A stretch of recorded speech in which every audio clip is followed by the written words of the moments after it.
Welcome to Mind Shifters Radio. I'm Tim Hayes. I'm your host for the first hour. And today is Tuesday, December 17th, 2024.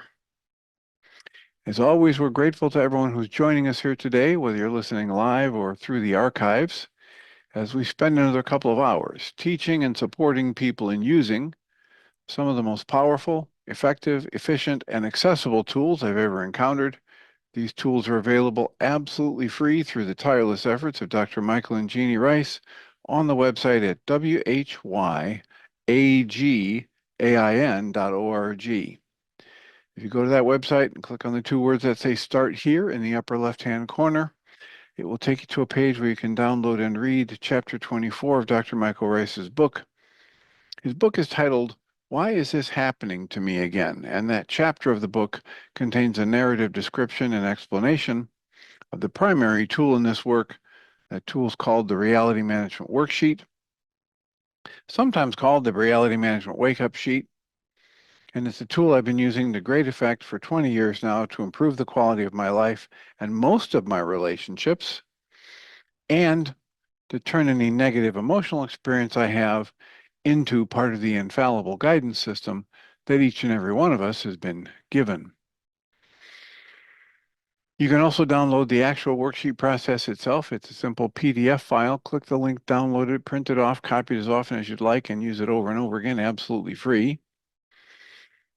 You can also download a whole host of audio files of shows just like this one where people have been stepped through that worksheet process.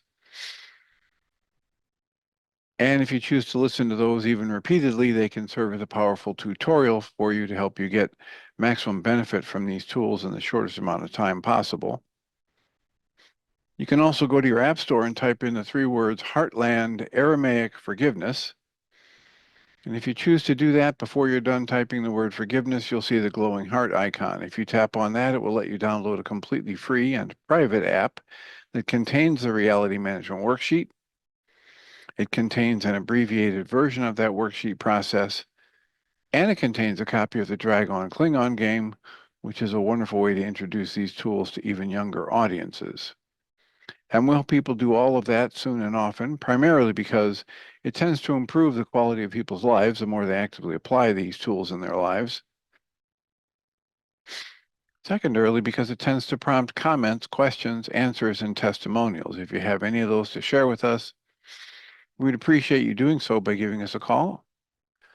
Or, since you can't call in today, on Blog Talk, since Blog Talk is down and we're doing this through Zoom, there is a Zoom link that you can get from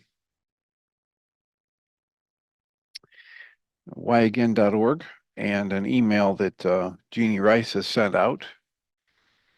And that also has, that Zoom link also has a phone number that you could call in.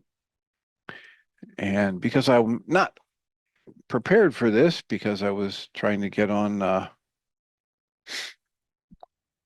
Blog Talk, and maybe I'll be able to come up with a number here from Jeannie Shaw Ryce. Let's see, where is the link about Zoom? And if you get on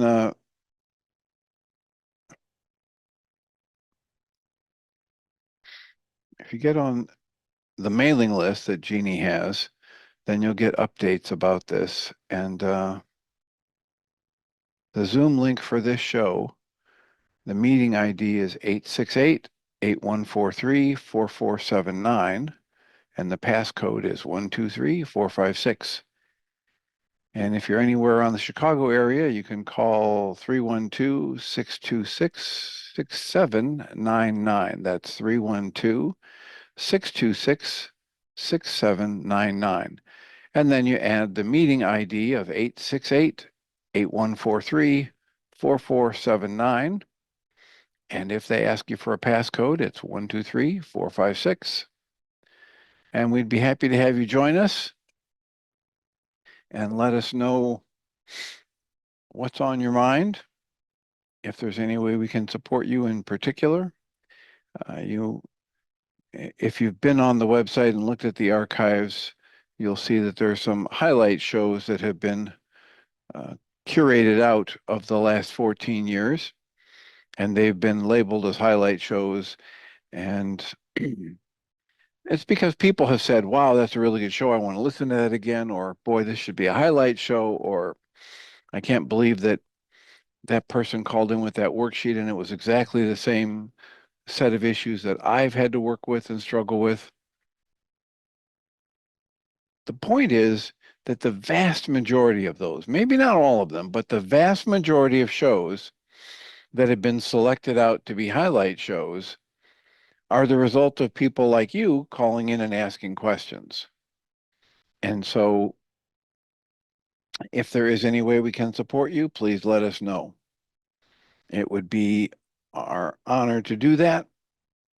And we will make every attempt to facilitate your work with these tools in any way we can. One of the things we've been doing here is talking about and reading from the book Butterflies Are Free to Fly, and reading from the book The Way of Mastery. And the last thing I was doing yesterday or the day before was reading, or Friday, was reading from lesson 35 in The Way of Mastery. And one of the last things we were talking about is that you're going to set up your experience of life. And this title of this lesson is Living as a Sovereign Master. And one of the things they suggested we do on a regular basis, which only takes a few seconds all throughout the day, you could say to yourself, quote, I am in the moment of this relationship because I have called this to myself. There is then something within me that has vibrated or resonated perfectly with this situation or this person. Close quotes. And the text reads, and so this is true whether this is a person, a place, or a thing. True change then can occur not when you recognize that you don't like the relationship you're in of a person or a place or a thing, and then you take steps to get away from it or get out of it. But the true change can happen when you recognize that the relationship and what is occurring within it must be the result of something within your own consciousness. Therefore, what is unlikable in that moment of relationship is merely the flowering of a seed potential or a vibration that you have been holding in the depth of your own being. Once you see that, once you understand that, it's a simple thing to reorient yourself. They say here to seek first the kingdom. And what we talked about is to just have the remembrance, bring your conscious awareness to the fact that you're not just a body. You are a spiritual being having a physical experience, not vice versa. Ground your awareness in your true nature as this miracle of life expressing in form. And then gently inquire of your higher self, the Holy Spirit, God, light, love, whatever you want to call it. Inquire and ask it to teach you what you've held as true, which is true, indeed not been true. It's absolutely been false. And that's the source of the upset within you. That's the sort of source of the tightness or the tension. And as you see why you've been holding on to that belief and how it manifested in the world of your experience, you become absolutely free to choose anew. It is just at this point where so often your mind becomes fearful and says, well, but at least I know this, and I do not know what is unknown. But I say unto you, there is nothing unknown. There's nothing unknown to you, for there is nothing until you decide to choose for it. This is why desire is the first key to the kingdom. Freedom can only come to the mind that truly assumes complete responsibility for the creation of its experience. How can you be free if you think people and things outside of you create and maintain your emotions? You can't. And so the line here is rings so deeply true. Freedom can only come to the mind that assumes complete responsibility for the creation of its experience, so that in any moment it recognizes that the thoughts, the perceptions, and the feelings that are coursing through the mind and the emotional body are all things that are arising within the sovereign domain of that soul's being. Everything that arises is coming out of your domain. These experiences you have, the sights and the sounds you see, the emotions that you generate are uncaused except by the seed of thoughts or perceptions that you have held in your mind and that you have chosen to give a certain value to. Life then offers you your way out. When things don't seem to be working and your peace is missing, this is actually a sign for you that there must be some belief or perception that you're clinging to which simply does not work. And then you're free to seek it out, to inquire about it, and then change it. Change your mind, change your life. I've often recommended to you that you cannot transcend what you first fail to embrace, and therefore look well upon your creations and bless them. If it is, in fact, the fact that your car is just broken down along the highway, or the wheels have fallen off, or the motor stopped, or the doors have crumbled to dust, just bless that experience. Bless creation. For that context of experience will take you into your tomorrows. There is no moment, no individual moment in which you have ever failed. And as a sovereign master, indeed the literal embodiment of this mind of the creator, you've used your freedom to create experience. Why not embrace it? Why not rest in gratitude for it? Why not own it completely as yours? And then once you've done those things, simply ask, do I enjoy this? Do I wish to continue it? Or would I like to start a new adventure? Close quotes.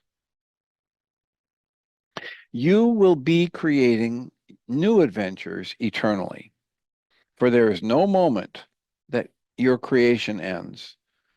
Capital M mind, or the soul, is the vortex, the vehicle through which creation extends itself from the field of infinite possibility into the realization of manifold particularities. Beloved friends, you are indeed as I am. I'm rather emptying and enjoying my domain. I'm unlimited by space and time.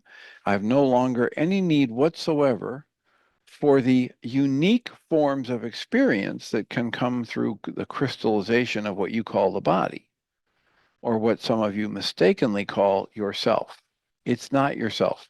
Yourself is consciousness. Yourself is the realm of infinite possibilities. You're there very, very much then just at play in the kingdom, like a child in a sandbox. And each event that arises for you does not need you to judge it. I've shared with you many times that it is the egoic mind that compares and contrasts. Therefore, never judge or contrast your experience to another person's, because yours is unique. And though the world would say perhaps that your experience is not as valuable because you're only worth $20,000 and someone else has 400 million, therefore they've manifested more powerfully. But that's simply not true. Manifestation is simply the expression that reveals where the mind has been focusing. The real power is the very mystery that anything can be manifested at all. And you are free to continually choose anew. So cultivate then a very childlike attitude toward all of your experiences. Learn to ponder it, learn to wonder about it, learn to look upon it like a father does to a child, like your Creator does to you. The Bible says God looked at his creation and said, "It is good. Behold, it is very good." Well, you are the creator of your creations. You are the father of your thoughts and your attitudes and your choices. So the question is, can you look upon all these things and say, it's been fine. It's been good. It's been fun. It's been an adventure. Goodness begets goodness. Judgment begets judgment. Nothing can produce except that which is like itself, because an acorn does not produce a fish. A man and a woman cannot produce an acorn. These thoughts about you hold about yourself will reproduce themselves. When you look upon all things as good, goodness will be begotten from that decision. Guy Finley has a quote. He says, "All good things come to those for whom the good is all things." And this is just like what Michael Singer was talking about the last time we listened to one of his podcasts in our support group. Michael Singer said, the third Zen patriarch says, get rid of all your preferences. Don't prefer anything, because it's preference or choice or opinion that causes suffering. And Michael Singer says, let me amend what the third Zen patriarch said. Let me just suggest that you prefer everything. Learn to prefer everything. And don't single out one thing as better or worse than another. Learn to enjoy everything about the flow of life. That's exactly what they're talking about here in the way of mastery. Look on everything as though it is good.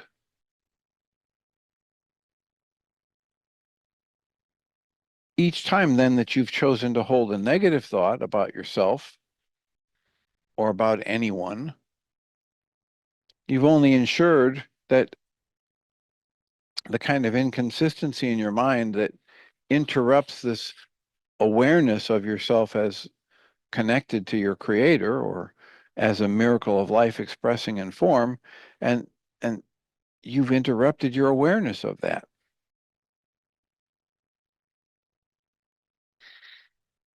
So the next section is titled Perceiving as a Master. Therefore, indeed, beloved friends, if you are to complete this study of the way of knowing, then know this: as you think, so shall it be. This is where I mentioned the book, As a Man Thinketh, by James Allen. I think it was published in 1902. As you think, so shall you be. Guy Finley says, as goes my attention, so comes my experience. How you think, how you choose to perceive and believe will determine what you see in the world. And what you believe you see will determine how you act. It will determine your friends that you keep, the kind of career you create, where you live, and how you feel. In other words, if you hold the thought that you cannot trust the universe to support you, you will look out and you'll see a world that seems self-evidently to reveal to you that such a thought is absolutely true. And then you'll create behaviors to insulate yourself and never let the world know what you want. And then, of course, you'll wonder why life seems to go on as it always has. And the invitation in this work is to inquire over and over again. If I'm having this experience, what must I have believed to be true about myself in order to bring this about in the world? Close quotes. If I'm having this experience. I've brought it on myself, but how? I don't understand how. Okay, let me start exploring. What must I have believed is true about my life in order to create this experience? And the truth will come through as you ask for it, through honesty. When you discover it, you'll know it. Then use the sovereign power of free choice that's been given unto you, and choose anew. Choose something different. A master cannot blame. A master can never perceive himself or herself as having been victimized. And yet, this mastery does not come through a special spiritual power. It comes only through a simple and free choice. Remember, I said earlier that you are constantly creating your experience. This is happening whether you're aware of it or not. You're constantly creating your experience, and yet you may be unconscious about how you are creating. You're free in the very next moment to simply say, quote, I think I will adopt the perspective of a master. No sense in blame, no sense in feeling like a victim. What I'm experiencing is totally and completely mine. I must therefore have wanted it, close quotes. The text goes on, always be very careful that you do not judge what is occurring, for that is the fault that people fall into, saying, oh boy, why did I call this to myself? This is a horrible experience. Why would I have done this to myself? What is wrong with me? And all of that is judgment and not gratitude. It goes on and says, I learned at the crucifixion that I could feel, experience gratitude for my persecutors. I could feel gratitude for the whole context of experience that I had chosen to call to myself in order to discover that there are no circumstances powerful enough to prevent me from choosing for love. In the end, can there be a more powerful experience to call to yourself than that? The awareness that in all circumstances, in each new present moment, you could choose for love over fear. So, what was this experience? It was not the crucifixion with nails in your wrists, but rather it's the power to see that in every moment of birth and death, every moment of comings and goings, nothing prevents you from the deep peace and joy of choosing for love. For love is not conditioned by the conditions of the world. How can it be? This world, as you perceive it, does not exist. Only you exist as a field of awareness that chooses to create perception and belief. Beloved friends, the world is unreal. In the end, the body is unreal, at least you perceive it to be, as you perceive it to be. For the body cannot limit you in any way. You already extend so far beyond it that it seems unimaginable, and completely unbelievable. You are indeed the thought of love in form. But that form is not the body. It is merely the thought or the reality that is Christ. Christ is the essence of your higher self. Christ is the truth of who you are. The role of the body, then, can only be to bless, to comfort, and to extend love. Two lovers find the fulfillment of their lovemaking in your physical plane when each delights only in the blessing, comforting, and extending of love. Each one learns to receive that desire from the other as an act of love toward that one. And one says, oh, let me massage your shoulders. And the other responds, okay. For the relationship is the means of your salvation. Only holy relationship is always a simple, joyful dance of two who recognize truly, completely, that only love is real and they want nothing else. You are indeed a sovereign master of your domain. You cannot fail at any moment. Any form of experience that is unfolding for you is merely the fruit of the seeds of that thought that you have planted within your mind. Look at the outcome in order to discover the thought. First you say, quote, "What a good girl am I. That was a rich experience," close quotes. And then merely ask, quote, "I wonder what I might want most to experience right now," close quotes. For rest assured, you will experience it. You can either claim dominion over your life and become the conscious director of your life experience, or you can abdicate it to someone else, such as your government, your employer, or what have you. You are totally free to do that if you remember to claim it as a sovereign act, such as, quote, "I'm commuting 2 hours on this freeway to a job I don't like and commuting home for 2 hours every day because the sovereignty of my total mastery, I simply choose to do so," close quotes. Because that is truly the only reason you can find yourself in any place at any time. As a sovereign master, you're free to follow me. You're free to choose only your loving thoughts. You're free to remember only your loving thoughts.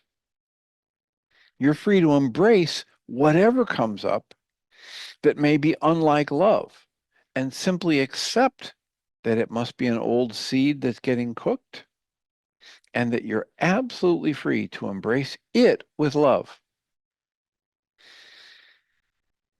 This is why there can be no feeling that must be judged or avoided.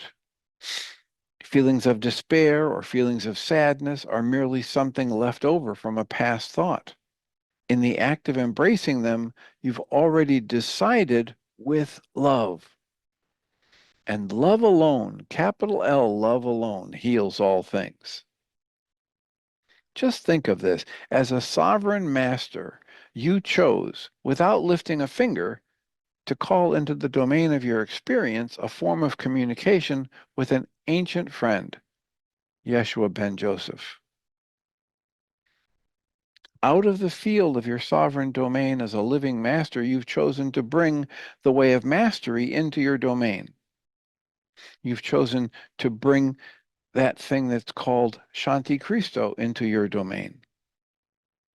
There must be a reason for it. There must have been a desire within you for it.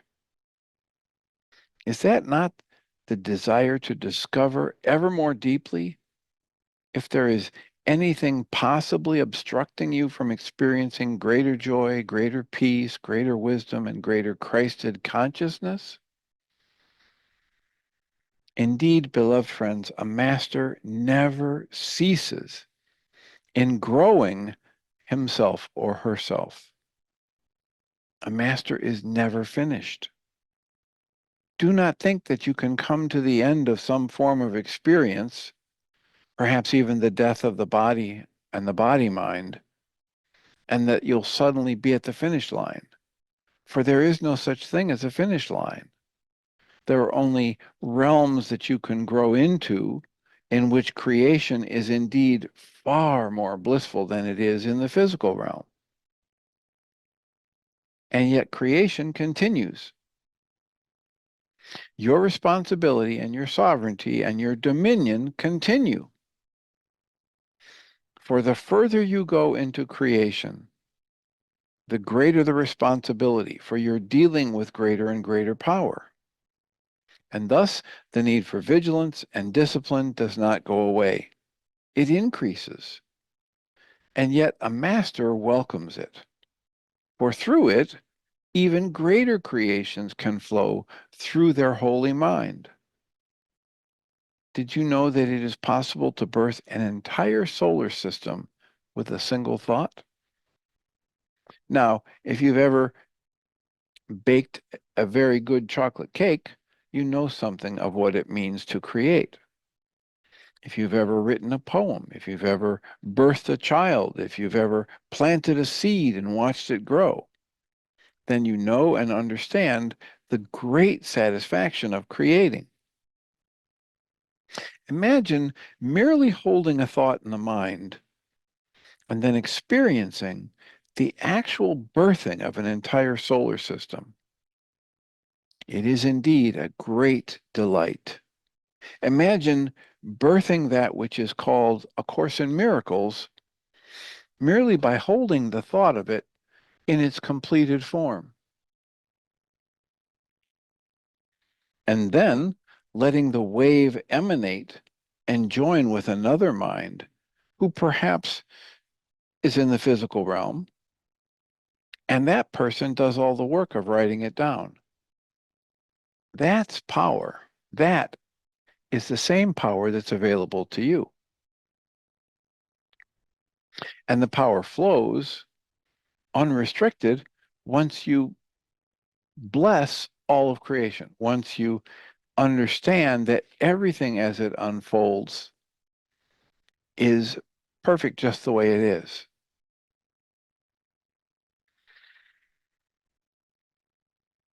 The next section is titled Blessing All Your Creations.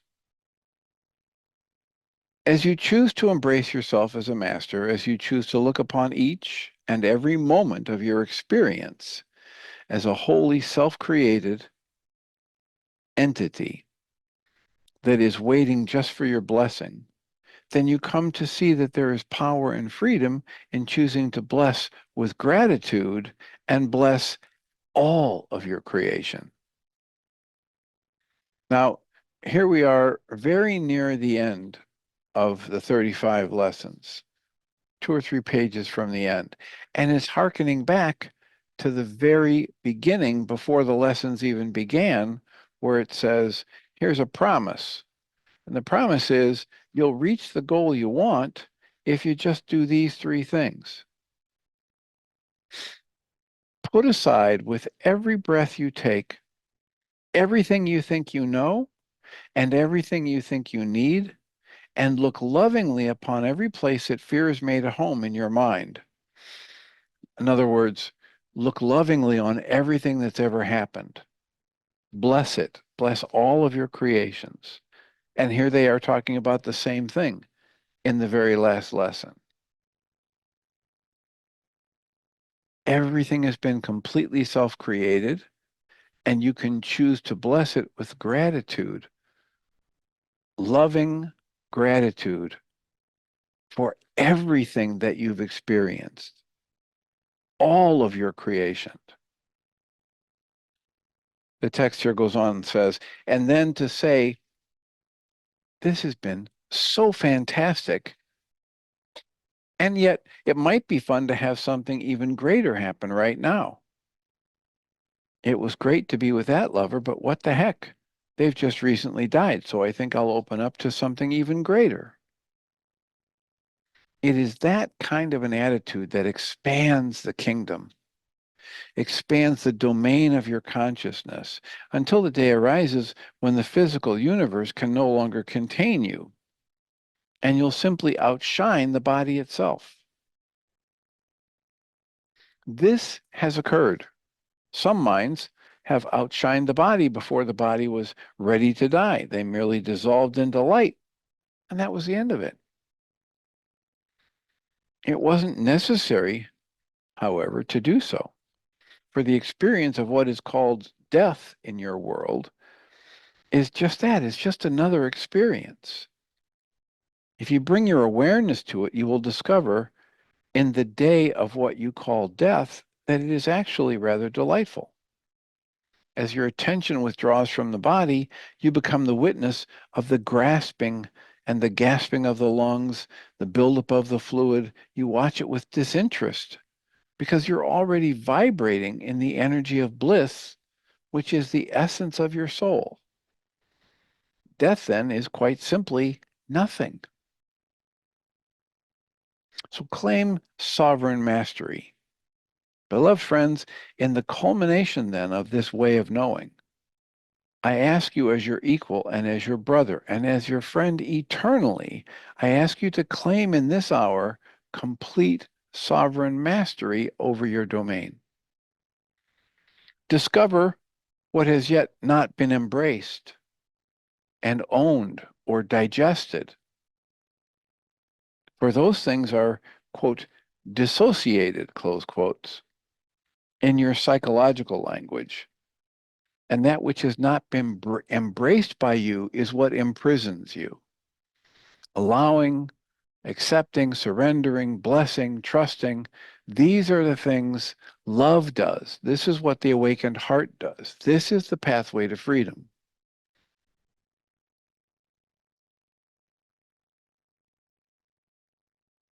Discover whatever it is that you're running from, that you have judged as bad or wrong, that you've not yet embraced. Discover it and then embrace it, because unless you do, it imprisons you.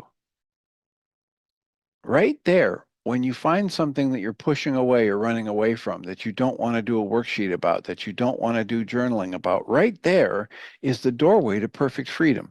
Turn around and walk through the doorway.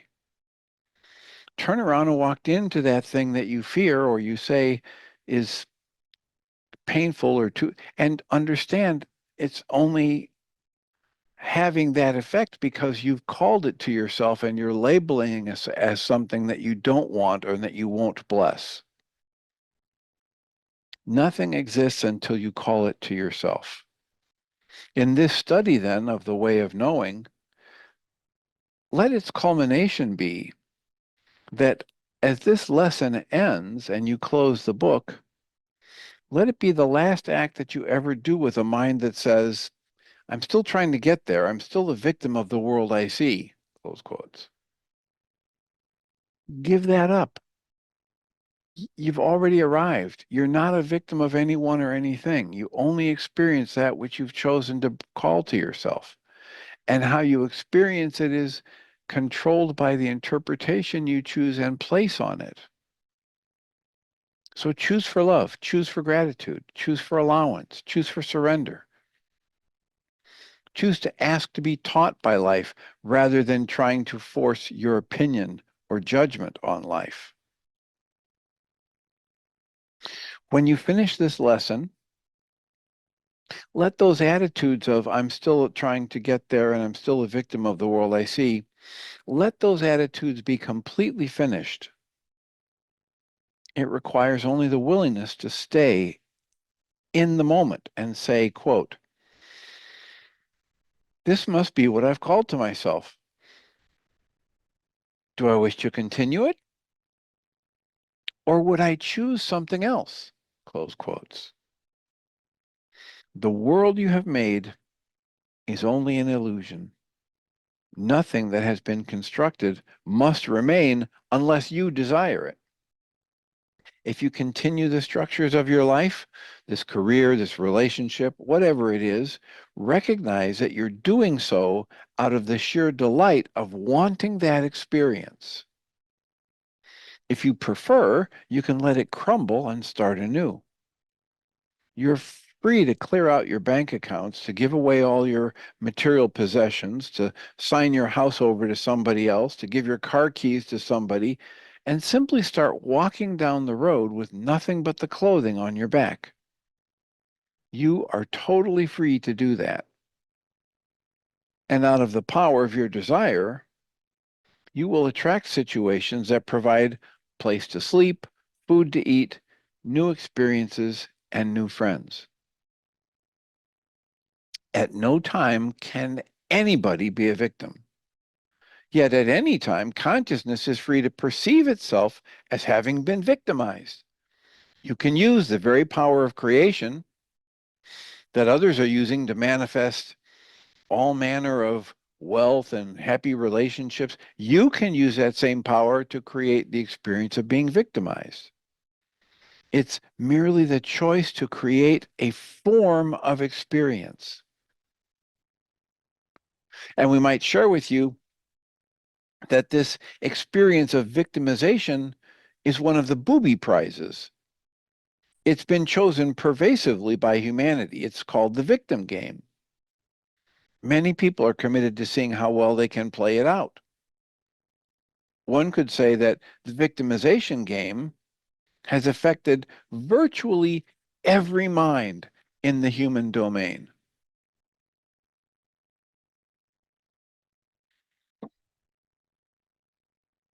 You are not a victim. If indeed tomorrow your doctor tells you you have cancer and you have 15 days left to live, I wish you would have come to see me earlier. I could have given you possibly 45 days to live. Then simply say to yourself, oh, wow, what a rich experience this might be. I have 15 days to go into the death of the body with total consciousness. I could go in with complete forgiveness.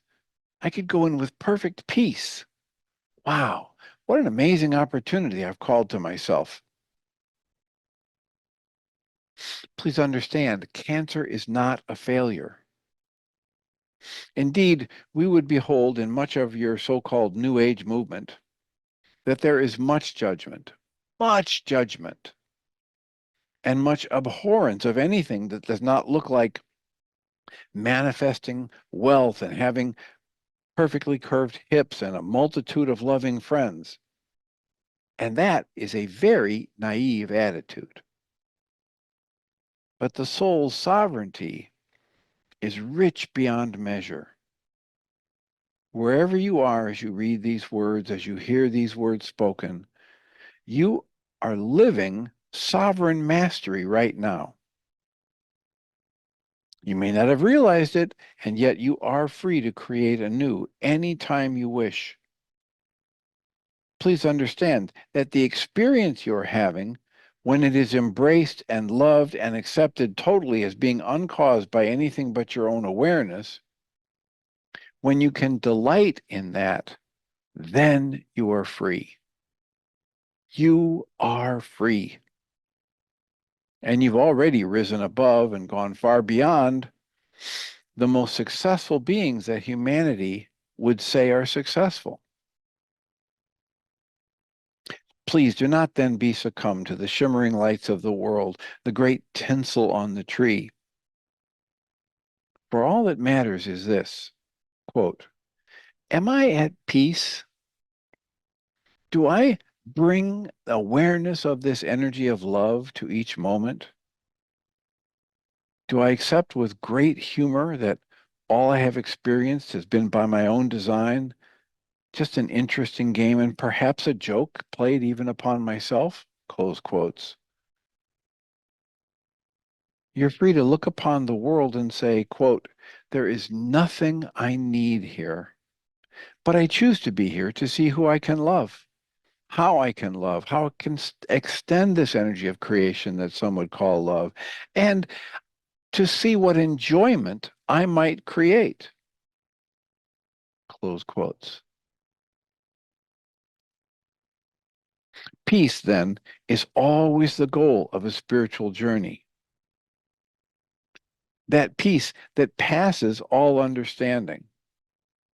For if you have listened well to what I have shared with you in this lesson, 95% of it seems like mere gibberish to the world that would say, quote, it simply can't be that way, close quotes. Well, it turns out that the world is upside down. It rips it inside out and makes it valueless, but it makes you valuable. It places you at the right hand of the Creator. This is what you were birthed for. This is where you remain. For love awaits your welcome. So I greet you indeed, beloved friends, as my equal. I greet you as a sovereign, as a master, as a creator with perfect divine expressions of creativity, ceaselessly creating all that you would choose to experience.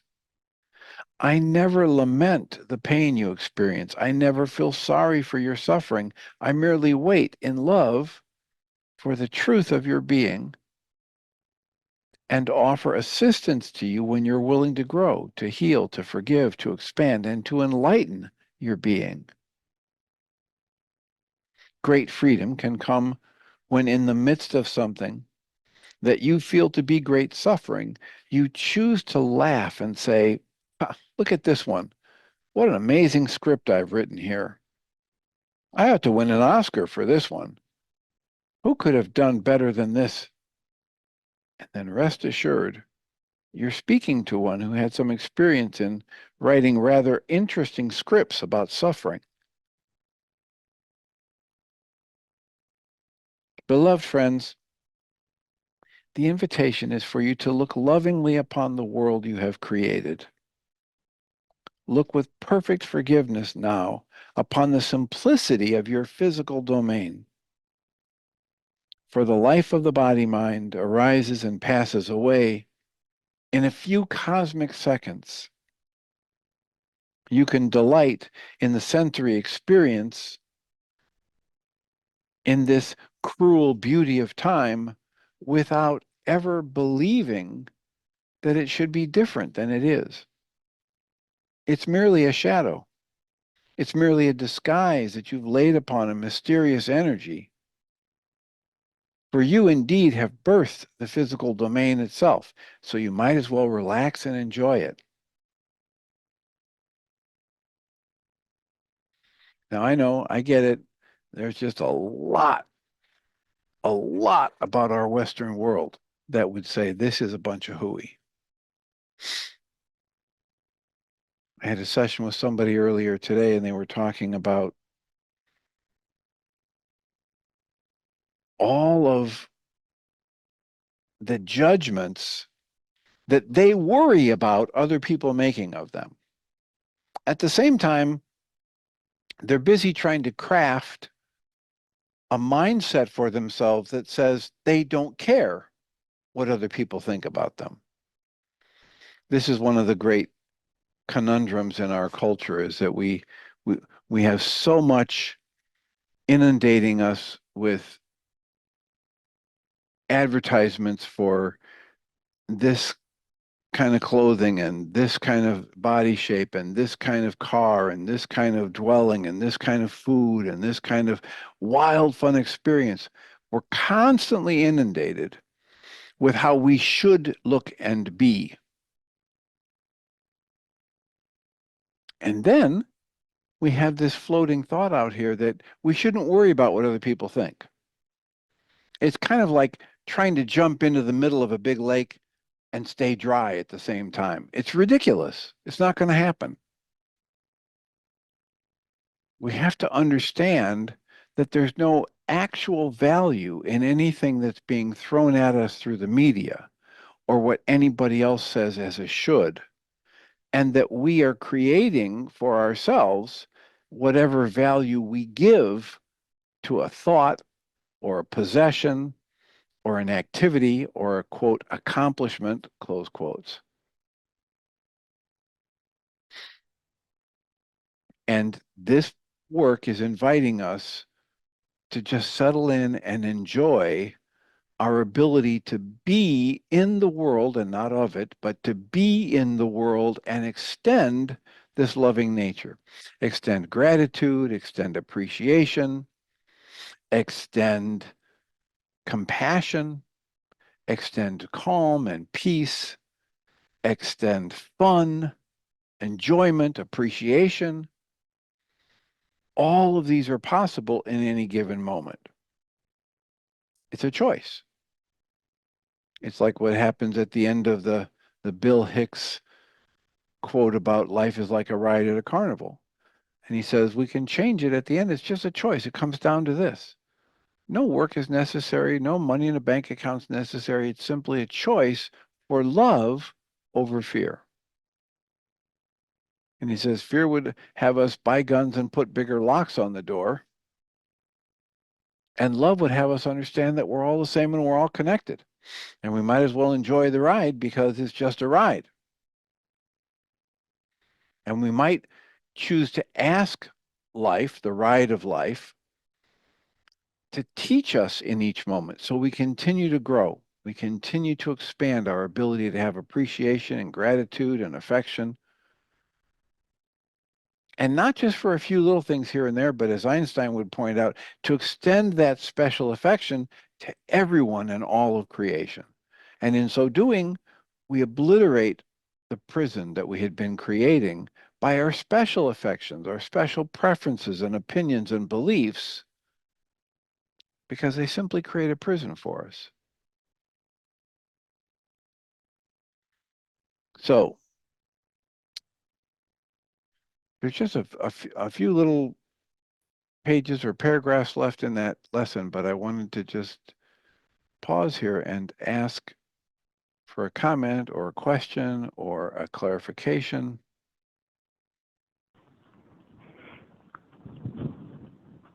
Dr. Tim, I unmuted. This is Sue. Welcome. Hey, great stuff once again. And early this morning, I listened to that Sejal Thakkar. Is that how you say her name? Yeah, Thakkar, Thakkar. Thakkar, yeah. She talked about bias, and I thought, there we go. There's another word for all the things I think I know. And I think I know just about everything, and none of it's probably true. And I had an amazing experience the other night. A friend of mine turned 65 and had a party for herself, and she invited 20 women friends from all parts of her life. And when I got there, I looked around, and they were mostly around my age, maybe some older. 6 of them were priests of various, in various traditions, Protestant all or Episcopal. But my first thought was my bias against age came out. I thought, oh my God, we're all just these decrepit old things. What can there be? Glad you think it's funny, Dr. Tim. Okay, well, you know, we are all just decrepit old things. I find humor in that. Well, so I went there and I thought, I don't want to be here. That was another,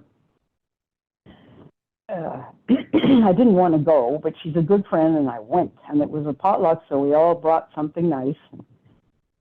But then she did this amazing thing. She went around the room and she said, I know you all don't know one another.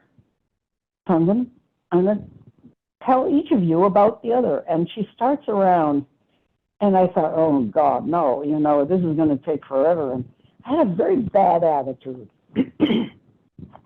But the first woman she spoke about was the most interesting little biography we heard. She took just a minute or two on each of us. And I looked at the person and matched the accomplishments and thought, what have I been doing? I've been dismissing these incredible people. We are all so much more than we appear to be, according to my way of looking at the world. So she went around, and with each person, I was just astounded at how much I would like to talk to each of these. And she did the whole room, and once she'd done, we sort of settled in and visited, and it was just the opposite of the standard party that I've always hated, where it sort of sinks to an exhausting common denominator of stuff I don't care at all about. And nobody else probably does either, but it's a way of trying to connect, like talking about the weather. So I got to talking to one woman and then a second woman, and those were the only 2 real connections I made in the whole evening, and I stayed way past when I usually stay up. It was 9 o'clock or some horrendous hour when I finally left, and they were all still going strong. And I thought, I have an enormous global bias against just about everybody that isn't like a young, perfect specimen of humanity physically. And then to hear your talk with this Sejal Sakar, I just thought how wonderful that she is in her own way and with her own words doing what needs to be done, is undoing the falsity of what we think we see and know about just about anybody but ourselves. And then it goes, because I'm one of those old people, and I thought, well, maybe I shouldn't have that prejudice either. Maybe I should just stand up tall and go about my business and see if it's possible to forget about the fact that I feel a certain amount of apologeticness or sheepishness just going in front of a group to say something. And I was not like that when I was younger. I ran this, I had this very energetic artistic thing going with our little opera company, and I would teach everybody their parts, and I was confident and centered, but that's probably because I didn't have a prejudice against people of, anywhere from 25 to 55 or something. Anyway, I'm going on and on, but everything seems to be coming together. And I'm just hoping the end result is really giving up those things, just like what Jesus said in Luke when he said, hate your father, hate your mother, distance, distance, and yourself, give it all up, all of it, all. So what do? You don't really know anything about yourself, but somehow you're doing stuff. And maybe what you're doing is a lot I laughed when you said decrepit old thing, because that is your bias, right? There is your unconscious, deep-rooted thing. And there are many cultures that have been on the planet in the past, there are some probably now, that are smart enough to revere those people that you call decrepit old things, because they've been through more, they've learned more, they've lived more life. There's a tremendous amount of experience, some would say wisdom available there, and you're tossing it all off by calling it a decrepit old thing. Right. And that's why I laughed, because, right, it's so... That's okay. You can laugh, Dr. Tim. I liked it that you laughed. You don't have that one. You have other ones, probably. We've all got them. We've all got them. And if we're, like the way of mastery here in this last lesson was saying, if you simply recognize that anytime you feel tight or tense or you're judging something as bad or wrong, it's the alarm system going off in you to alert you to the fact that here's a hidden belief that you're clinging to, saying this is right, and at its root, it's always going to be false. Yeah. If it's generating upset or you're using it to generate upset, it's false. Yeah. I'm also assuming that everyone else has my same bias about decrepitude, old age. So it just makes it global, and none of it's so damaging and limiting to do that. Well, and it's damaging and limiting to you. And you're the only one you have control over in that. So that's why the invitation in the way of mastery here is pass it off. Right? Understand that you're clinging to it as a thought of how you're right and it's true is the falseness. And if it's creating a tension in you, when you go in and find the roots of it and explore it, you'll see how false it is. And in the moment you see that it's false, it will lose its power to generate that upset in you. You'll just be able to chuckle at it and say, oh, here it was. I thought it was right, but I'm not. Yeah. And it opens a lot of doors by letting that go. So We have reached the So end of our anyway, time. thanks. Thank you for unmuting Oh, here at the end. We are okay. recording, so thanks to all who are listening. And I will remind us all that we come from love. We're made of the stuff we call love. We actually are love, and everything else is false. Welcome, Jeannie Ryce. Thank you, Dr. Tim. I appreciate you. Have a wonderful show. Thanks. So welcome, everybody, to the second hour of Mindshifters Radio. And today is Tuesday, December the 17th, 2024. And we don't have a call-in number, but if you're listening, you can Zoom in with us. Shortly after the recording is done, I will get it up on our website, and then you'll be able to listen to the recording of it. So we're glad you're with us, and Michael has now joined us. So I'm going to say welcome, Michael. Delighted and welcome everybody.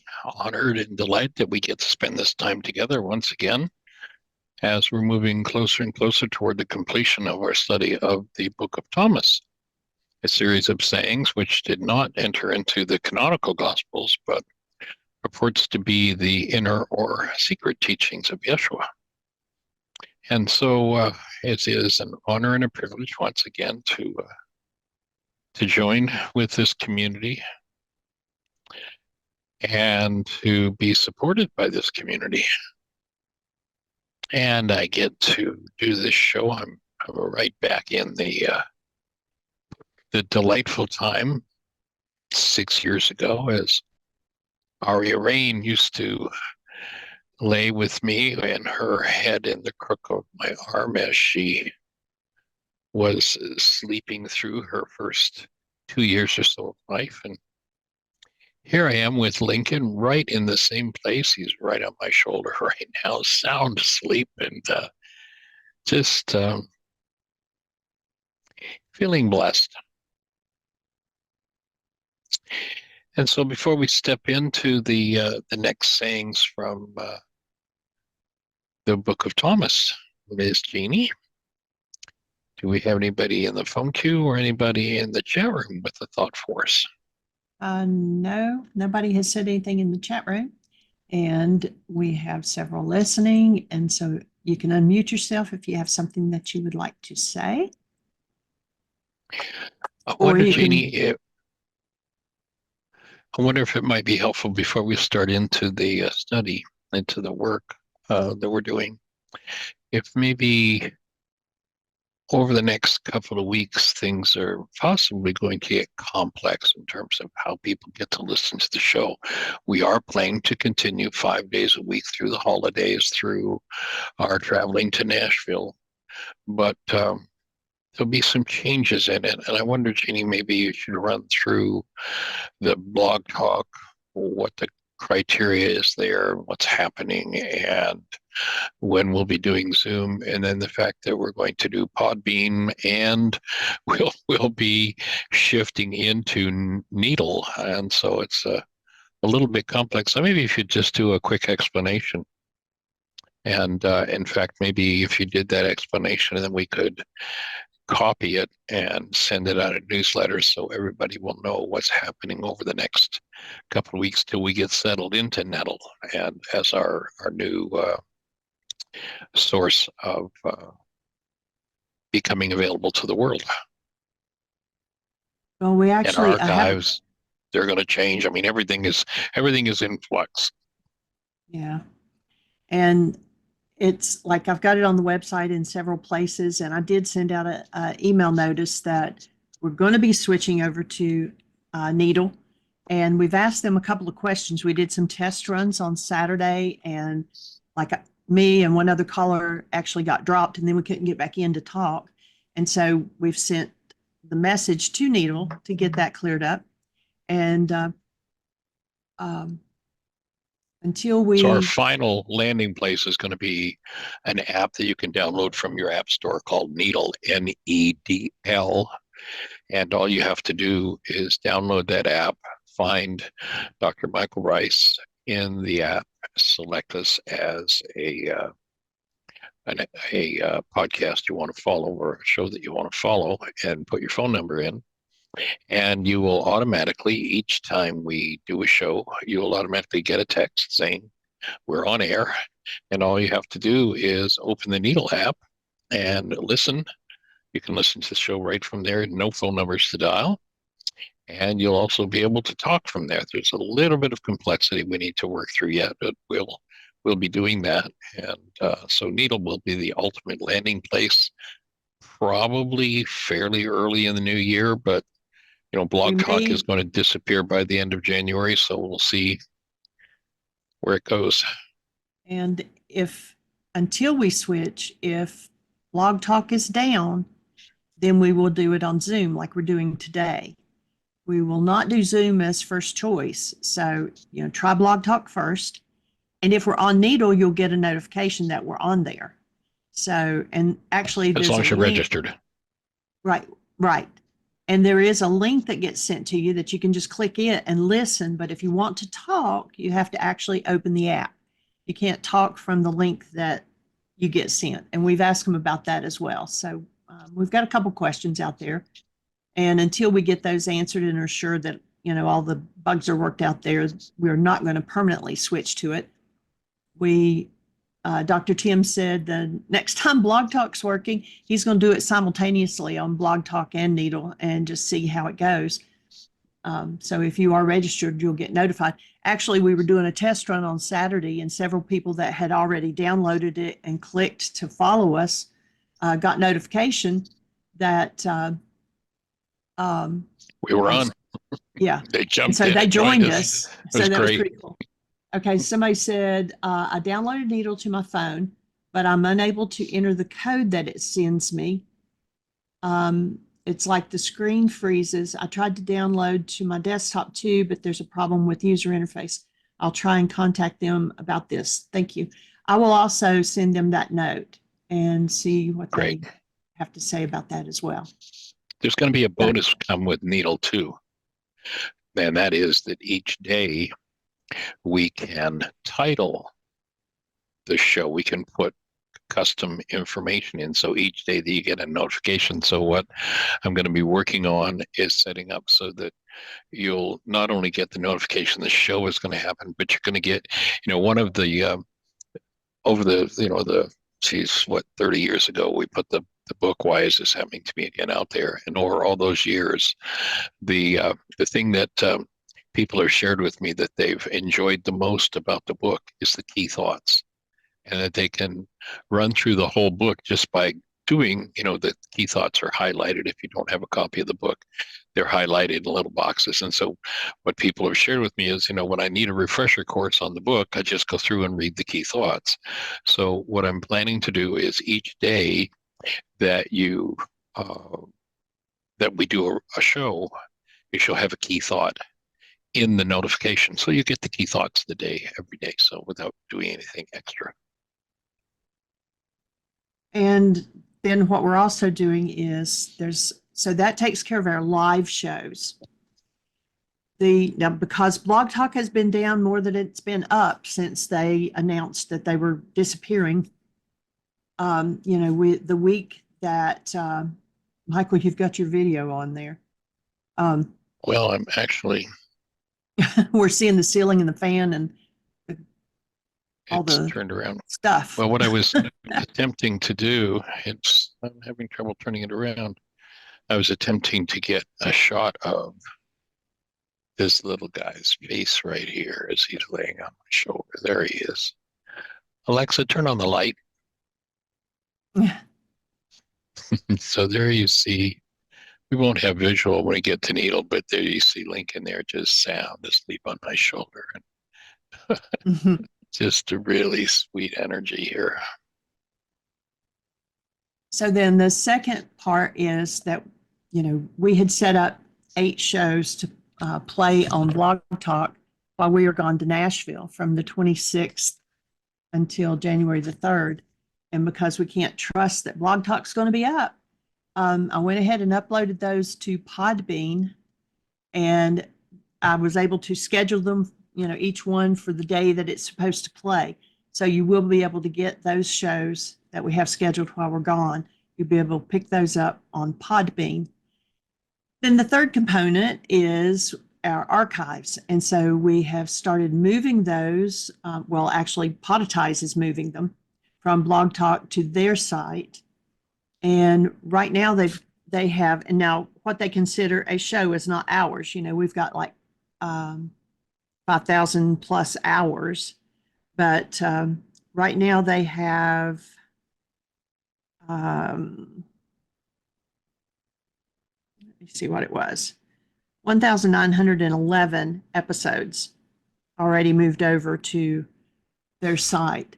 And then what they do is they broadcast it out. And this was in the email that I sent out. And if you're not on their email list and you haven't gotten the newsletter, you can go to our website and click on newsletters, or I've been putting the link in each of the daily shows for the last couple of days. But anyway, it tells you, you know, how you can log on, and it tells you who Podetize sends it out to. And there's like 20 different stations, everything from Google to Apple Music to iHeartRadio, Google TV, Spotify. I mean, there's a lot of them. So whatever your favorite podcast is, your podcast station or platform, you should be able to pick up our shows then from there. Don't know if he's got it set up. I saw that a test one had gone out to several of those places. So I think once he gets them all uploaded from Blog Talk, then he's going to broadcast them out. So anyway, we've got like 3 different areas that we're working on, you know, for live shows, for archived shows, for pre-recorded shows. And so it's a learning curve for us too. We appreciate your patience. We're thankful that you're here with us. Yes. And starting on the 26th, you'll have to have Podbean, another app that you can download free from your app store. Select this as a favorite. And then the whole week, we've got a course on relationships. We're taking our paid workshop videos or audio tracks. We've turned them into audio tracks.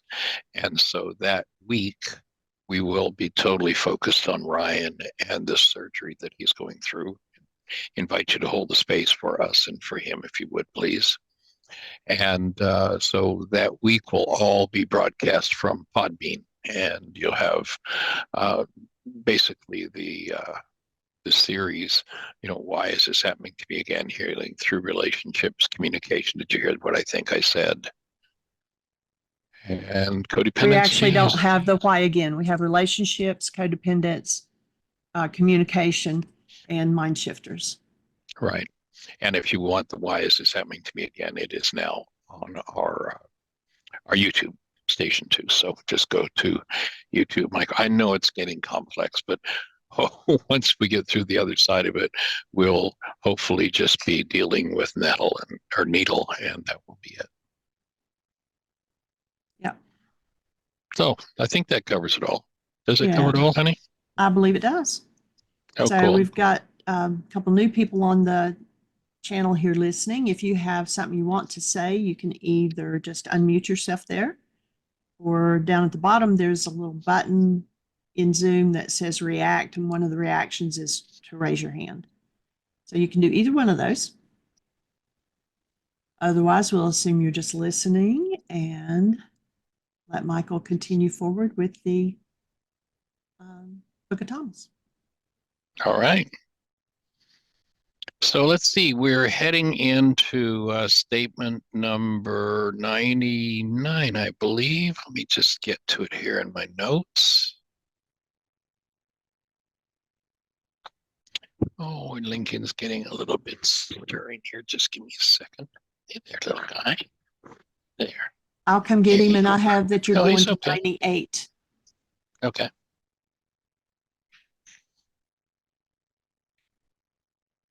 Hey, Lincoln.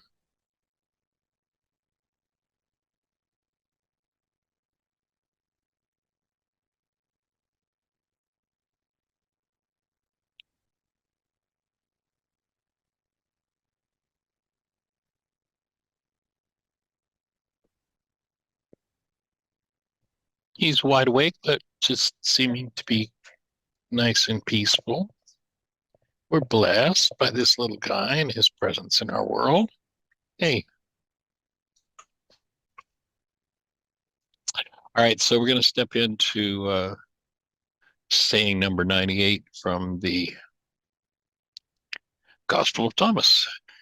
And this one's kind of strange when you first listen to it, because it's like, whoa, what's he talking about here? So the kingdom of the Father is like a man who wanted to kill a great man. He drew the sword in his house and drove it into the wall, that he might know that his hand would be strong. Then he slew the great man. And of course, when you read that with the outer mind, it sounds like Yeshua's, promoting the idea of killing people. But when you realize that the whole process is, one of the things he says in the scriptures is that to the average person, without a parable, he did not teach, that nothing was literal, that everything was a parable. And in Aramaic, the word parable means parallel meaning. So you realize that this applies here as well. And in this case, he's using the idea of illusion, which is somewhat like a parable. It teaches through indirection. One of the principles we go into in laws of living is that in order to take charge of your mind, you have to understand the principles by which your mind works. Otherwise, your mind will run your life. And your mind isn't designed to run your life. Your mind has stored in it a million goals. You think about the generational patterns held in carbon-based memory in the genes, right down and into the genes. And remembering that a goal, once established in the mind, is not removed. Its influence is not removed until the goal is either achieved or canceled.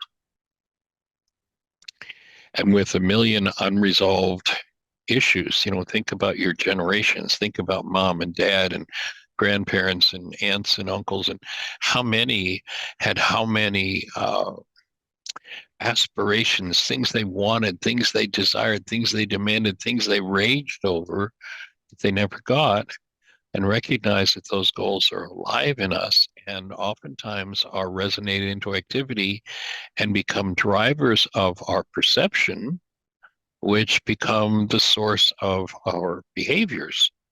And if you've ever said to yourself, I don't know why I did that, or you've said to yourself, well, I'm never going to do that again, and you mean it, right? You're never going to do it again, and you don't until the next time you do it, right? Well, if I said I'm not going to do it, why did I do it? Because the mind is controlled by indirection. You can't tell it you're not going to do that and be finished with it. It's just not going to work that way. So understanding how the mind operates is really key here. And the mind is controlled through indirection. Now, an example of that is your furnace. I can't sit here and say, furnace, go to 68 degrees. And the furnace goes to 68 degrees. Now, we're getting, what am I going to have to do if I want the furnace to go to 68 degrees? The furnace cannot be directly controlled. It is indirectly controlled. I go to the thermostat and I turn the thermostat to 68 degrees. And now the furnace operates through indirection, indirect control, according to what the controlling factor of the furnace is set for. And that's the thermostat. Technology makes it appears that you can change the furnace directly. You can say now, Alexa, turn the furnace to 71 degrees. But Alexa still has to do that through indirection. Alexa's responding to me in the background here. Still has to do that through indirection. It adjusts the thermostat through technology, but the only way the furnace is controlled is by the device that controls it. If you don't know the device that controls your mind, you're in trouble. And you'll notice that you often say to yourself, I wish I hadn't done that. And you'll notice, if you think back to all the times in your life where afterward, when you got conscious, you said, oh my God, I wish I hadn't done that, and I'm never going to do that again. What condition was moving in your mind when you did that which today you now regret? And here's what I guarantee it was. It was some form of hostility or fear. You know, that's a question we've asked of tens of thousands of people over the years, and every time, occasionally we get somebody said, "Oh, I did it out of love," but when we ended up getting into a conversation with that person, it wasn't love at all. The world called it that. It was lust or control of another, and it was rooted in some form of hostility or fear.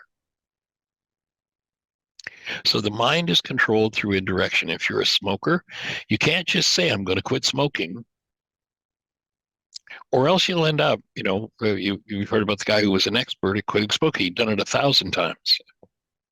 But telling your mind to quit smoking, if you're a smoker, is not going to produce that result. One is going to have to enter the part of the mind that drives the smoking urge and remove the goals that create that urge. And then they're going to have to deal with the underlying pain and trauma that covers up the toxic effect of the poisons in the cigarette, of which today in most cigarettes there are about 500 different toxic chemicals. And people ignore the impact of those toxic chemicals because there's a stronger underlying pain that overrides the awareness of the toxicity that's being taken in. I shared the other day a story about a woman I worked with in South Florida who was a housewife. She started to do this work. Her husband was a big-time businessman in South Florida, and he always worked late at night, and she always had dinner ready when he got home. And they'd have 2 or 3 drinks before dinner, and then a bottle of wine with dinner, and 2 or 3 drinks after dinner. That was their admitted 7-day-a-week routine. But according to her, she was not an alcoholic. But that was the routine for years. And when she started doing this work, she quit drinking alcohol, period. She just stopped. She said, okay, this is not a good thing for me to do. And she quit. And she came into a session, and it was over a period of about 5 years. And she came into a session one day, and she had gone to a party, again, hadn't touched alcohol in about 5 years. And at that party, somebody offered her a drink of liquor. And she's like, oh, yeah, I'll go for it. And what she shared with me in the session was that the alcohol no more than got past her lips, like she hadn't even swallowed it. And it felt like razor blades in her kidneys. Because she'd done the work to move out the pain she was anesthetizing with alcohol, she was able to feel the toxic effects of the alcohol. The smoker doesn't feel the toxic effects of 500 toxic chemicals because those toxic chemicals and the nicotine anesthetize the body to the point where the sensibilities that would normally say, God, don't put that stuff near me. Or you'll remember the first time that you wanted to look cool, perhaps if you became a smoker and you inhaled into your lungs, and you remember that the way your body tried to reject it. And over time, ignoring it, the body adjusted, adapted, and pretends the toxic effect isn't there. But the toxic effect is there. So in order to become a non-smoker, one is ultimately going to have to uncover and forgive, that is, remove the toxic effects of the pain that covers over the assault from the cigarette. And then if they remove that and they take a cigarette, the body would go, oh my God, we're never going to touch that again. The only reason anybody touches it is because it's relief from pain. So through indirect, once again, I'm recognizing the mind works through indirection. Through that indirection, framing and setting goals for new behaviors is how to take over and take charge of your mind and relegate it to its proper place, which is that of your servant.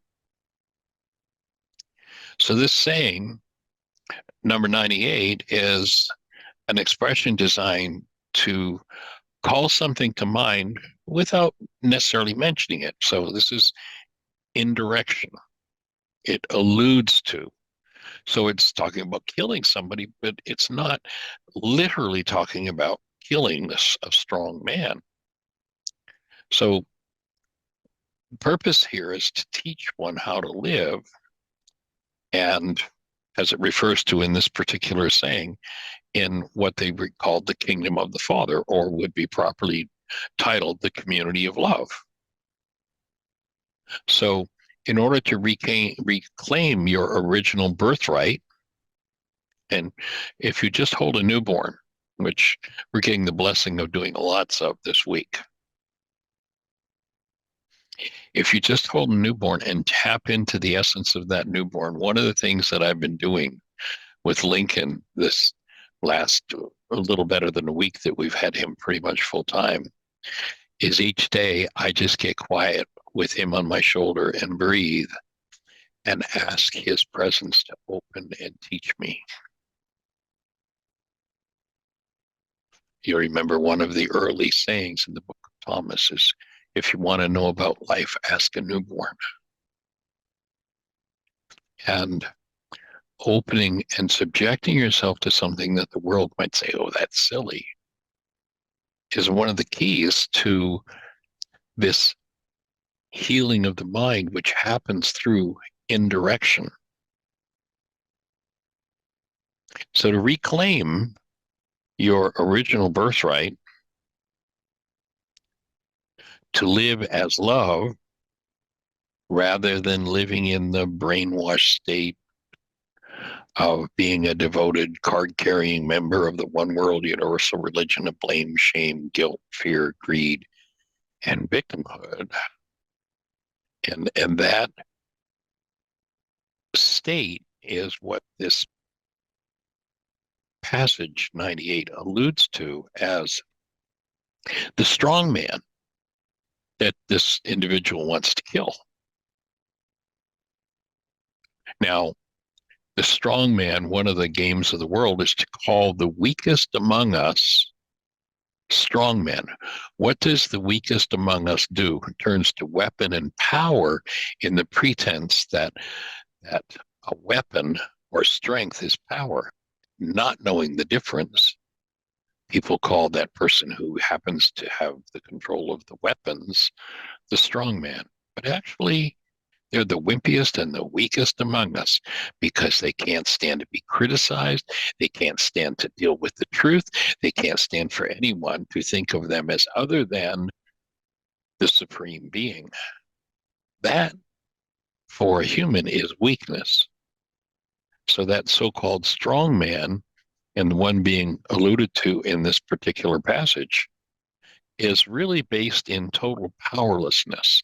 The one that has to rear up their ugly head and violently attack, control, or deal with another is really the weakest among us. They're using violence as a cover for that weakness. And that self, that's what's being referred to in this particular passage as a strong man, that is inside of all of us who've not dealt with the inner realm. That self needs to be killed. You remember in the traditional scriptures, and I'm not very good at chapter and verse, but remember that Yeshua says, in order for you to live, you've got to die. Now, he's not talking about killing yourself. He's talking about this construct that comes from the mind, the self that you think you are, that is a product of the power person dynamic in your family system, needs to be removed, needs to be dealt with. So that self, and that would be the lowercase self, is a false perceptual construct. It's literally the self that isn't. It's the self that contains and is based in fear and hostility and its violence-prone inclination has built up generation after generation after generation. That's the self, the perceptual construct that's reflected from that quote unquote strong man within that's unyielding to direct change. Again, if you're ever going to dismantle the self based in hostility or fear, the self that when you express it, you go, oh my God, what have I done? The self that is embarrassing when it expresses. It's again, and remember, it's unyielding to direct change. It's going to have to be done through indirection. And so, in this particular allegory, the thrusting of the sword into the wall alludes to what controls the mind. Indirection is needed. So, this person, in order to assure themselves they have the strength to kill off this strong man, thrusts the sword into the wall. They're doing their work. The wall is an allusion to that indirection that's needed to clean up one's own mind and a clear commitment to the true self. And then, of course, you have to make a choice. You have to determine, what is my true self? Is my true self the one that I express when the stress is up and the chips are down and I'm going crazy and I'm embarrassed about it afterward? Or is the true self the one that we all started out with and the world destroyed? Whenever my behavior prompts are based in my unresolved power person dynamics, whenever that's resonating into activity, instead of doing what I carry in my genes and the learned environmental response from my power person,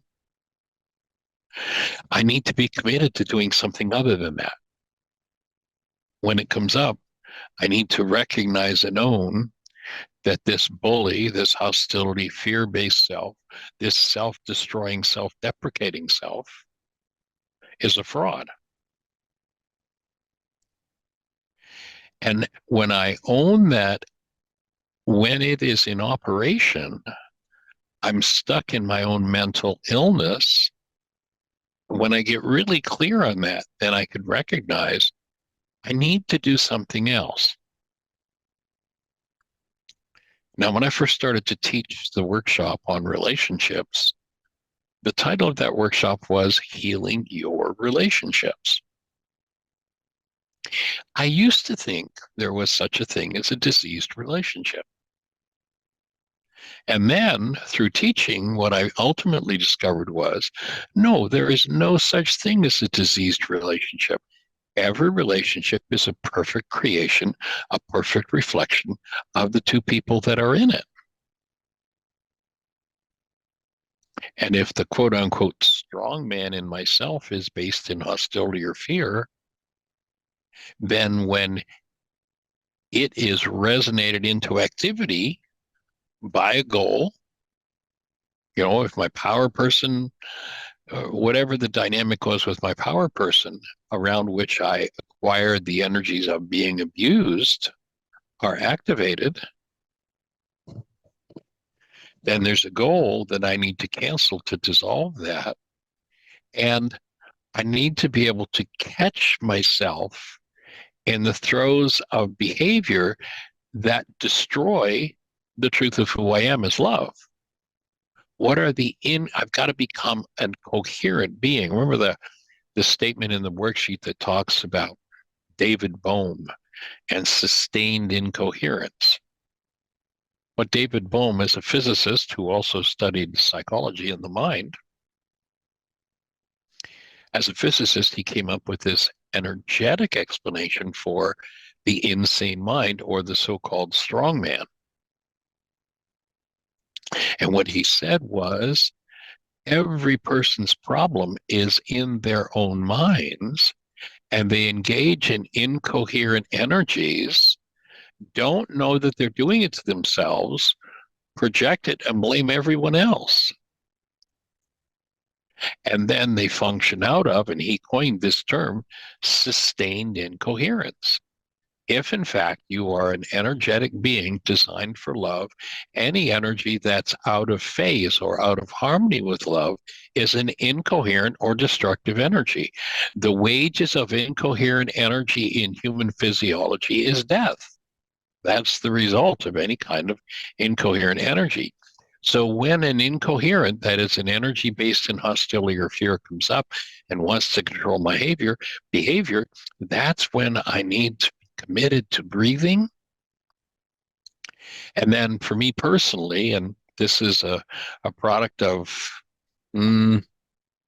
30, I guess the last time I changed this commitment was probably 2 years ago. And my first Healing Through Relationships workshop I taught probably 42 or 43 years ago. So what I did when I recognized my own sustained incoherence and I wanted to integrate it into the Healing Through Relationships workshop is I would look at what's the root of this behavior and the incoherent energy, and what would be a coherent, supportive energy of my physiology experiencing only the presence of active love. What would the thought be that would bring me back into a coherent state rather than hanging out in sustained incoherence? So this commitment, and several of you have watched it evolve. If you go back to some of the earlier copies and you put it side by side with this commitment, which you can download from the website, you'll see exactly what issues I personally faced. If you go back to the first commitment 40 years ago, it was about half the length of this one. And then when I observed this sustained incoherence in my mind, I said, okay, I'm going to put another, what do I need to do to correct that? What do I need to do to correct it? What do I need to do to correct it? So here's the end result. And I hope that I'm at the stage at this point where I don't ever have to put another piece of the puzzle in here because I've handled enough of my own sustained incoherence. But I'm willing, as I said, about 2 years ago, I made some major changes to it. As I was doing my own personal work, I could see where there were some insanities, literally mental illness in my own mind.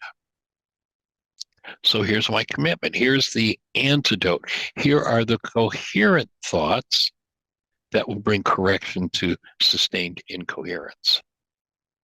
A promise to trust you enough to tell you the truth, to be true to you,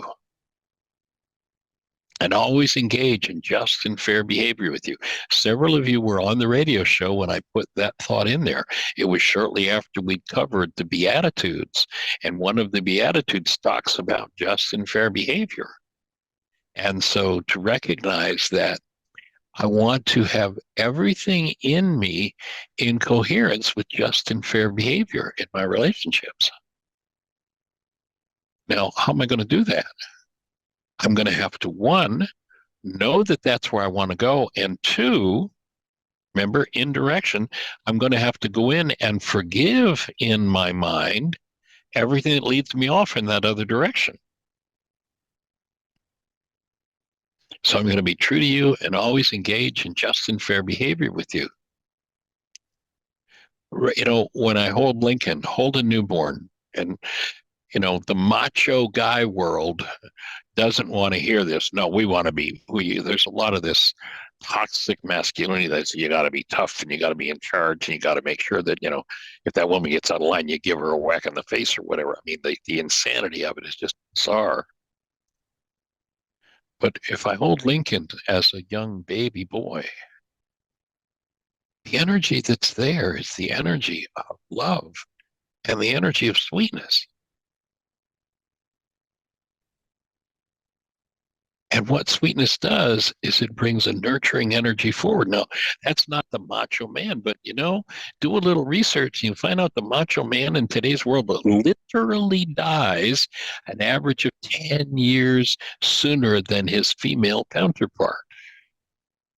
That's called sin, self-inflicted nonsense. Every time we engage in an incoherent energy, we're literally engaging in self-destruction. So I commit to always be sweetness in your life, to nurture you daily. Imagine, think about any relationship you've been in that the relationship crashed and is gone. If every day you had had a commitment and your partner had a commitment to do something nurturing for each other, could that relationship ever have fallen apart? Not in a million years. But when people get into their hostility and fear-based non-being self, they don't feel like doing that. And here's what I'm offering. Override your own sustained incoherence if you don't feel like being nurturing, and choose to nurture, because when you choose to nurture, you originate the energy of nurturing, and your physiology starts to heal as it passes through you and is extended to your partner. So a choice to do something nurturing every day, and I'm going to treat you lovingly, gently, and with respect. Now, somebody says, well, why would you want to treat her or him lovingly, gently, with respect after what they just did to you? Here's why.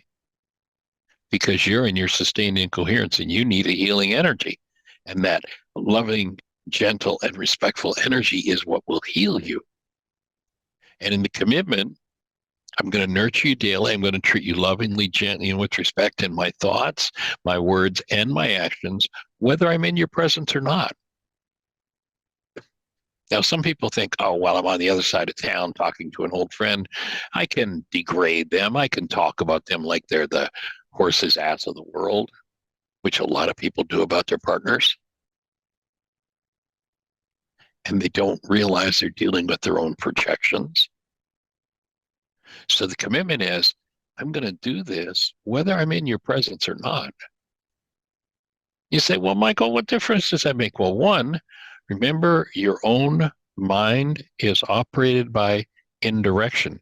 What you speak is an energy that replicates itself chemically within your structure. Do you want to live with that chemistry? If not, then give up that conversation.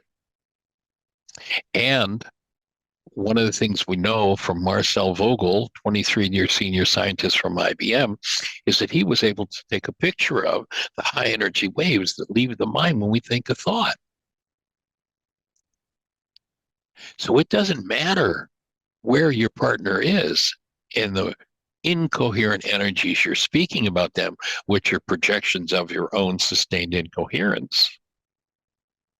They get the energy of it through resonance. There's nothing we know of in the so-called physical world. There's nothing dense enough to stop the high energy waves that leave the mind when we think a thought. So every word, every thought that passes over your mind about your partner is communicated to your partner. And it doesn't matter if you are on the other side of the world.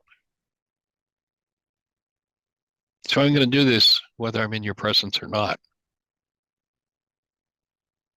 In every interaction, I commit to affection for you, to look for and acknowledge the highest and best in you as I surrender to love our true nature. So being conscious, when my sustained incoherence is moving, it's hard for me to remember. You know, what's that old saying? It's hard to remember the objective was to drain the swamp when you're up to your sweet bippy and alligators. This is a reminder. The truth about this person I'm in relationship with is they are of supreme value, and so am I. And many people say, well, I don't want to surrender to anything. That's a weak thing to do. Excuse me. You cannot do a behavior without surrendering to something. If you surrender to mind energy of rage and guilt and fear and hostility and shame and attack and abuse, then you've surrendered to that. And what you surrender to literally becomes the chemistry in your physiology. This invitation is to be conscious of what you surrender to. Yeah, your power person on an instant's notice was able to surrender to what kind of insanity. And notice it's very easy for you to surrender to the same insanity. And when they did it, you called it, oh, how terrible, how awful it was. But notice that your mind can turn it all around and say, well, when I do that, though, I'm just protecting myself. I'm just taking care of myself. It's like, liar, liar, pants on fire. Give it up. So I'm going to surrender to love, our true nature, and I'll use only voice tones that reflect my deep caring for you. And just watch your voice tones. Watch the way you speak. And if you remember, we've talked often about become the thinker apart from the thought, the feeler apart from the feelings, the actor apart from the actions. When you use an hostile voice tone toward your partner, you're attacking your own physiology because you get the original, they get the carbon copy. And this is the place to apply forgiveness. This is the place to apply the tools of removal. My connection to love, our source, recognizing we are all expressions of the same source. Gratitude for my relationship with you. Yeah, if the stress is up and the chips are down and the hostility and fear-based non-being self is in control, do I have gratitude for you? Can I make room for gratitude? Not many people can. Be careful. Remember the file folder effect, and be careful what you hook into your brain's image of your partner just because that resonates in you. Remember the file folder effect? Don't think about a purple alligator. Now you've got a file in your mind on purple and a file on alligator. And they've probably, unless you've heard me use the example before, never been hooked together in your mind. But notice that if tomorrow I open the workshop or the session and I said, don't think about a purple, notice what would come to your mind. Those two things are hooked. Be very careful what you hook into your brain's image of your partner through the file folder effect.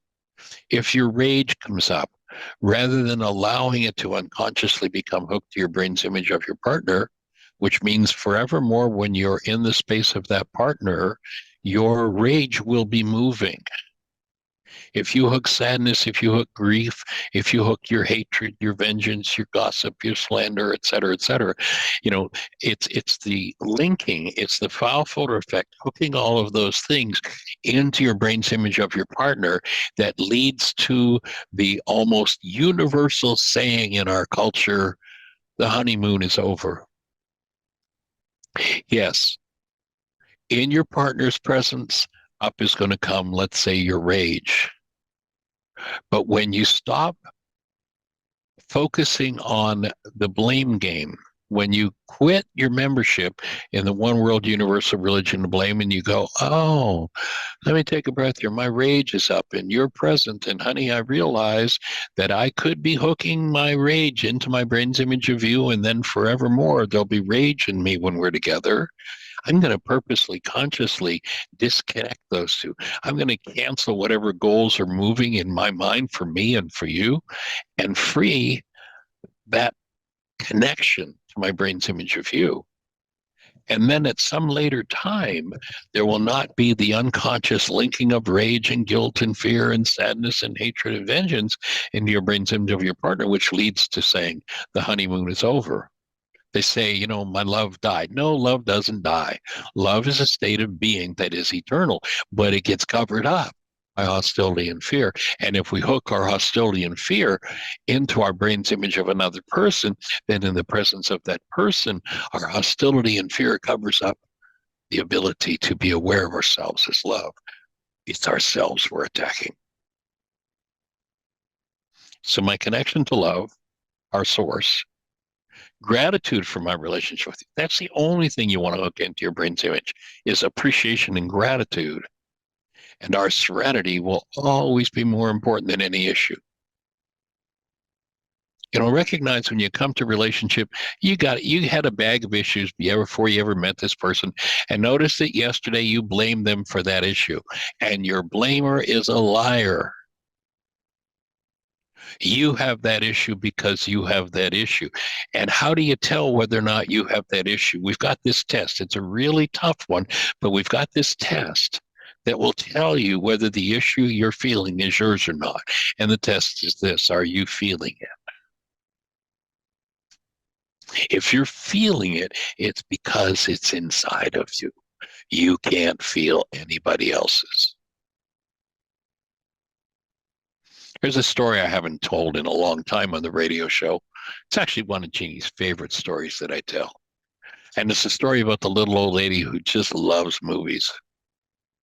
And one day she hears about this new film that's being played at the local theater, and there's an early showing. And she leaves early in the afternoon to get to the theater on time. There's a big traffic snarl up. She gets caught in traffic and she gets to the theater late. And the theater's full. She gets a seat in the very back row. And in front of her, there's this young couple. And throughout the whole film, this young couple, back and forth, they're just laughing hysterically. And this little old lady's kind of hard of hearing. She can't see very well. She's way back in the back of the theater. And finally, she's in such frustration, she reaches over the seat. She jabs this cackling young girl in the shoulder in front of her. She says, "Young lady, are you feeling hysterical?" And the girl kind of stutters and isn't sure what to say for her. She says, well, he was feeling mine first. You can't feel anybody else's. The only way you can feel something is if it's moving in you. So, yeah, you bring all kinds of issues that when they move in you, you're going to feel them. Make sure that your connection to love, your gratitude, and your serenity are more important than the issues you bring to the relationship. And stop walking away from those issues, having a conversation about your partner.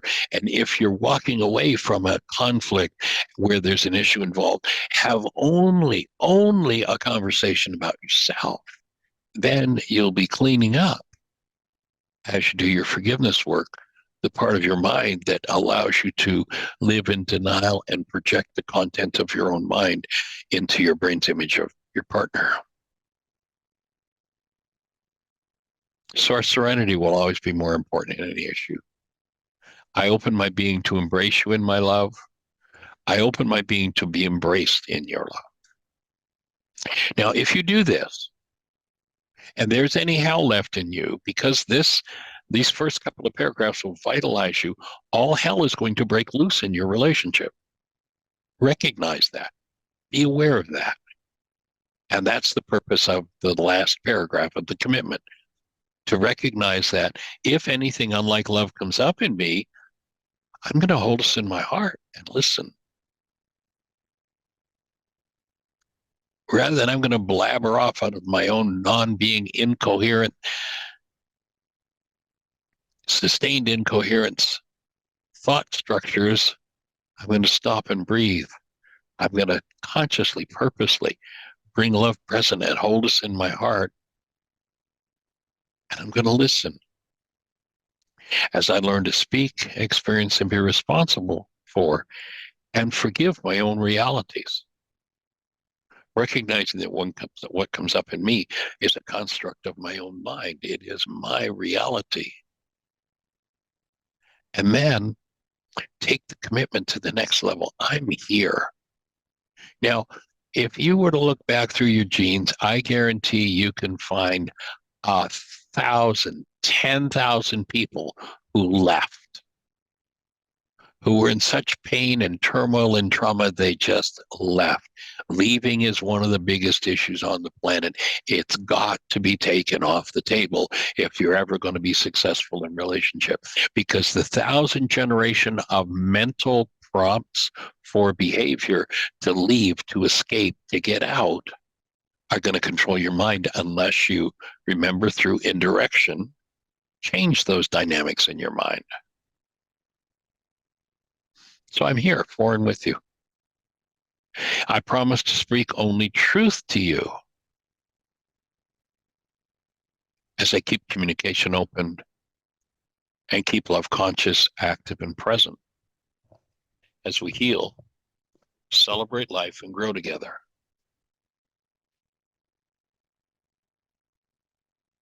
Now, if you've been in a workshop with the early version of that commitment, you see some of the things that I've personally faced, and that's how those refinements got into the commitment. I've actually had people, I had one person in particular who just loved the commitment. And then the last time I made changes called me and said, well, I'm not doing that. All that stuff. The rest of what you had before was enough. It's like, okay. So now take the new parts of the commitment, and we know which parts of your mind you don't want to face and you don't want to deal with.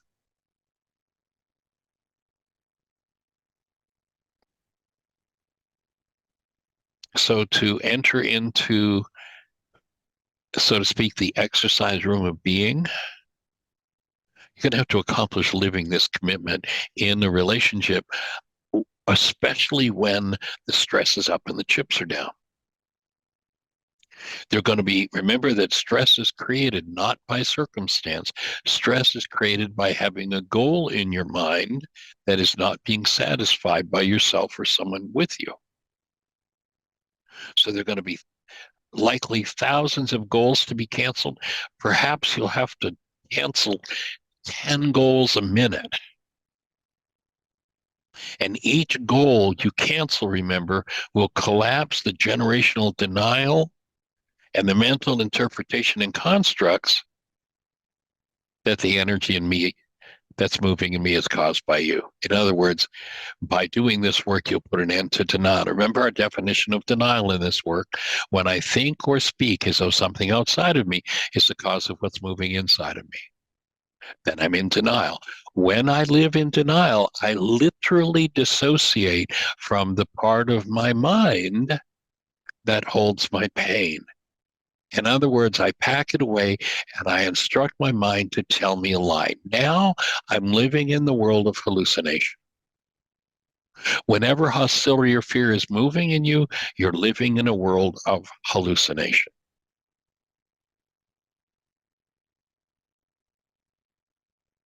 If there's an energy moving in me that I'm feeling, it's moving in me because it's in me. Period. And the true strength of being, remember, this is the exercise room for being. The true strength will be developed, and the threads of denial, dissociation, and fear, hostility that led to the seeming strong self that Yeshua was talking about being killed here, that perceptual construct that pretends to be you, that's a fraud, that needs to be eradicated, will be weakened each time you engage these tools. That self, based in generations and generations of fear, hostility, and the constructs of minds based on unresolved power person dynamics, will heal. And I will have killed the strong man. That's what this whole passage 98 is about. This is the struggle of what was called being born again.